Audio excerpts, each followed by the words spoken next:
Aurelia रोशनी और जादू की ऐसी बादशाहत थी जहां फूलों की खुशबू हर वक्त फैली रहती थी। यहाँ के घर इतने खूबसूरत थे जो किसी ख्वाब से भी ज्यादा हसीन लगते थे।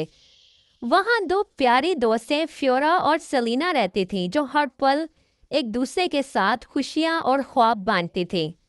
दोनों के बाल सुनहरी थे जो सूरज की रोशनी की तरह चमकते थे। फ्योरा के बाल रेशम की तरह मुलायम और सीधे थे जबकि सेलिना के बाल घने और घुंघराले थे। फ्योरा की आंखें समंदर की जैसी थीं और उसके पर शीशे की तरह शफाफ थे। सेलिना की आंखें खूबसूरत और पर चांदी की तरह चमकते थे। दोनों बचपन से ही एक साथ पली बड़ी थी, एक साथ खेलती, वो दोनों एक साथ पढ़ती और एक साथ जादू सीखती थी। फ्योरा को फूलों का जादू आता था जो खुश्क फूलों को पत्थर से जिंदा और बीजों को फौरन शानदार फूलों में बदल देती थी। सेलिना को हवा पर काबू हासिल था, वो आंधी भी बुला सकती थी और पत्तों को हवा में नाचने पर मजबूर भी कर सकती थी। वक्त आया कि नई मलका का इंतखाब होना था। पुरानी मलका आरा की कोई बेटी ना थी, इसलिए जादुई तकदीर को फैसला करना था कि अगली मलका कौन होगी। क्रिस्टल महल के बड़े हॉल में नौजवान परियां खड़ी थीं। फ्योरा और सेलिना भी हाथ में हाथ डाले मौजूद थीं। दोनों के दिल तेजी से धड़क रहे थे। फ्योरा ने धीमी आवाज में कहा कि वो बहुत घबरा रही है। सेलिना ने उसका हाथ और मजबूती से थाम लिया और कहा कि जो भी हो वो हमेशा एक साथ रहेंगी। अचानक आसमान से सुनहरी रोशनी उतरकर फ्योरा पर पड़ी। उसका वजूद चमक उठा और ऐलान हुआ कि नई मलका फ्योरा है। तमाम परियों ने खुशी से तालियां बजाईं और सेलिना ने अपनी दोस्त को गले लगाकर मुबारकबाद दी। 7 दिन बाद ताजपोशी होना थी और दोनों दोस्तें बहुत जोशो खरोश से तैयारों में लग गईं। वो मशहूर डिजाइनर लियोना के पास गईं जिसने फ्योरा के लिए सफेद और सुनहरी लिबास तैयार किया जिस पर मोतियों और हीरों की झलक थी। सेलिना के लिए चांदनी और नीले रंग का लिबास बनाया गया जो बेहद दिलकश था। फ्योरा ने अपनी दोस्त को अपनी सबसे करीबी मुशीर बनने की दावत दी जिसे सेलिना ने कबूल किया। महल में फूलों, मौसीकी और दावतों की तैयारी भरपूर जोश से जारी थी। ताजपोशी से 3 दिन पहले एक होलनाक वाकया पेश आया। जब दोनों दोस्तें मुकद्दस खजाने में ताज देखने गईं तो वो ताज जो हमेशा सुनहरी रोशनी से चमकता था बिल्कुल काला हो चुका था। वो स्याह पत्थर की तरह लग रहा था और परियों में खौफ की लहर दौड़ गई। फ्योरा रो पड़ी कि अब उसकी ताजपोशी कैसे होगी।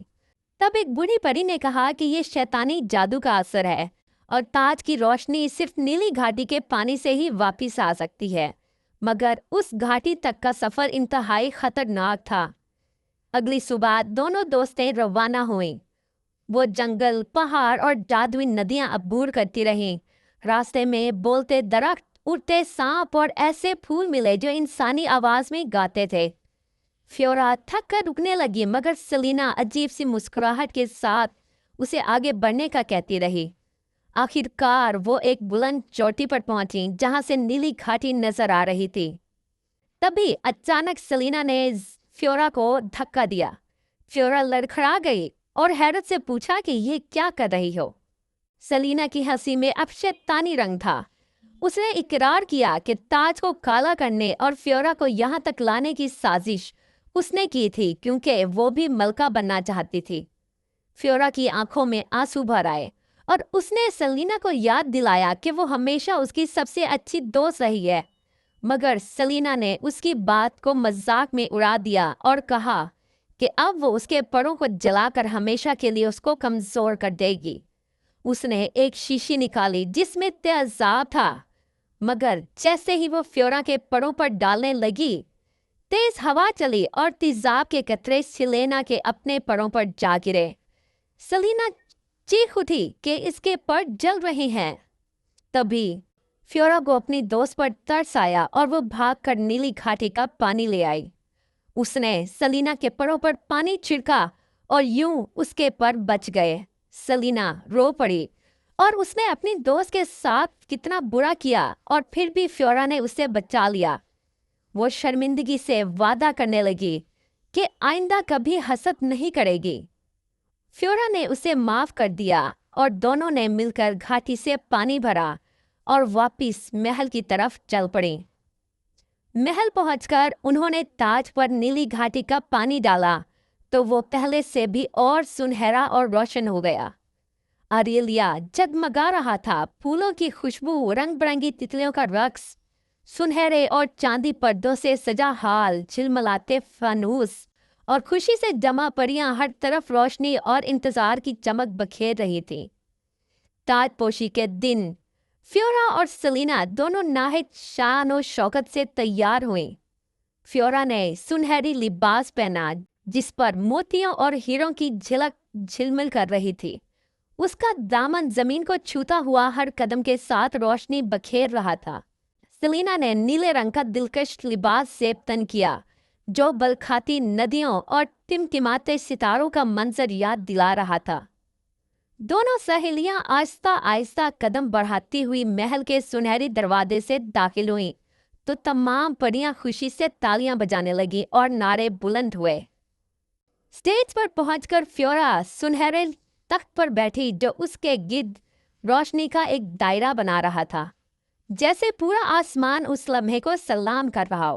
سلینا نے عقیدت کے ساتھ تاج اٹھایا اور آہستگی سے تاج فیورا کے سر پر رکھا تو فانوس اور زیادہ جگمگا اٹھا، گانے گائے گئے اور پریوں نے اپنے پروں سے پھولوں کی بارش کی۔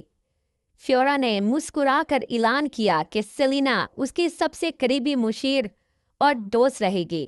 یہ سن کر پورا محل خوشی سے گونج اٹھا اور سب نے تالیاں بجا کر خوشی کا اظہار کیا۔